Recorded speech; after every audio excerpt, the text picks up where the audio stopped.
இப்ப தமிழ்நாடு இந்த அளவுக்கு வளர்ந்திருக்கு அப்படின்னு நம்ம சொல்றோம் இல்லையா? இது எல்லாமே ஒன்றிய அரசினுடைய திட்டங்கள் இல்லாம அல்லது ஒன்றிய அரசினுடைய ஒத்துழைப்பு இல்லாம இந்த அளவுக்கான வளர்ச்சி ஏற்படுவதற்கான வாய்ப்புகள் இருக்கா? கொஞ்சம் லாஜிக்கா சொல்லுங்க சார்.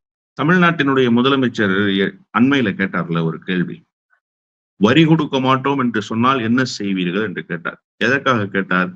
தர்மேந்திர பிரதான் கல்விக்கு ஒதுக்க வேண்டிய நிதியை ஒதுக்காமல் இருந்துவிட்டு ஒரு முறையற்ற பதில சொன்னார். என்ன முறையற்ற பதில் அவர் சொன்னார்னா, எங்களுடைய புதிய கல்விக் கொள்கையை நீங்கள் ஏற்றுக்கொள்கிறோம் என்று சொன்னால் நாங்கள் அந்த நிதியை ஒதுக்குவோம்னு சொன்னார். அப்படி சட்டத்துல ஒரு இடம் இருக்கான்னு கேட்டார் முதலமைச்சர். அப்படி ஏதாவது நிர்பந்தம் இருக்கா? நீங்க கொள்ளைக்காரர்கள் கழுத்தில் கத்தி வைத்து கொள்ளையடிப்பதை போல நீங்கள் எங்களிடத்திலே இதை கையெழுத்து போடுங்கள், அப்போதுதான் நிதி ஒதுக்குவோம் என்று சொல்வது தார்மீக அடிப்படையில் சரியான்னு கேட்டார். கேட்டுட்டு அடுத்து ஒரு கேள்வியை எழுப்பினார் தமிழ்நாட்டினுடைய முதலமைச்சர். நீங்க இப்படி சொல்லும் போது நாங்க இந்தியாவுக்கு செலுத்த வேண்டிய வரியை நாங்கள் செலுத்த மாட்டோம் என்று சொன்னார். அதாவது சிம்பிளா சொன்னா வரிகொடா இயக்கம் நடத்திடுவோம்னு சொன்னார் முதலமைச்சர். சொன்னாரா? அப்போ இது எதை உணர்த்துது? ஒன்றிய அரசு தயவுல மாநில அரசு இல்லை என்பதைத்தான் உணர்த்துது. நீங்க ரொம்ப அழகா கேட்டீங்க ஒரு கேள்வி. மாநில அரசுக்கு ஒன்றிய அரசினுடைய தயவு இல்லாமல் மாநில அரசு இயந்திரத்தை கொண்டு செலுத்துகிற வாய்ப்பும் வசதியும் இருக்கான்னு கேட்டீங்க. ஏன் இல்ல?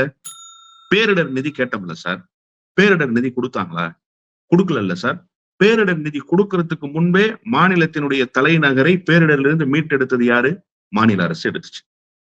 ரேஷன் அட்டைதாரர்களுக்கு 5000 ரூபாய் கொடுப்போம்னு சொன்னாங்க. இன்னைக்கு நீங்க வீதிகள்ல இறங்குங்க, மைக்க மக்கள்கிட்ட நீட்டுங்க, நான் ரேஷன் அட்டை வச்சிருக்கேன், எனக்கு 5000 ரூபாய் கொடுக்கலன்னு ஒரே ஒருவராவது சொல்லட்டும். அப்போ 100 விழுக்காடு ரேஷன் அட்டைதாரர்களுக்கு 5000 ரூபாய் நிவாரண தொகையை கொண்டு போய் சேர்த்து அவர்களை நிவாரணம் கொடுத்து மீட்டெடுத்தது மாநில அரசினுடைய சொந்த முயற்சி. இதுல ஒன்றிய அரசினுடைய பங்கு இருக்கா?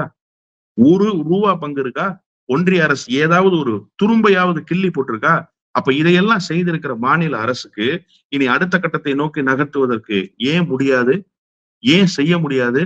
நீங்க ஜிஎஸ்டி எங்கள்கிட்ட இருந்து வாங்காதீங்க, அந்த பணத்தை உங்களுக்கு கட்டுறதுக்கு நாங்க எங்க வேலையை நாங்க செஞ்சுக்கிறோம். பெரியார் கேட்டார்ல சார், கடைசி உரை என்ன சார் கேட்டாரு?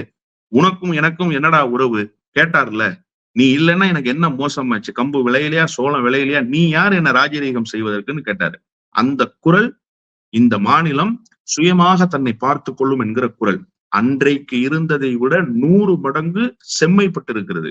அன்று இருந்ததை விட இன்று இந்த அரசு இயந்திரம் 100 மடங்கு செழுமைப்படுத்தப்பட்டிருக்கு. ஏன் இப்ப முடியாது? எது முடியாதுன்னு சொல்லுங்க. ஒன்றிய அரசினுடைய தயவு இல்லாம இது நடக்காது சார்.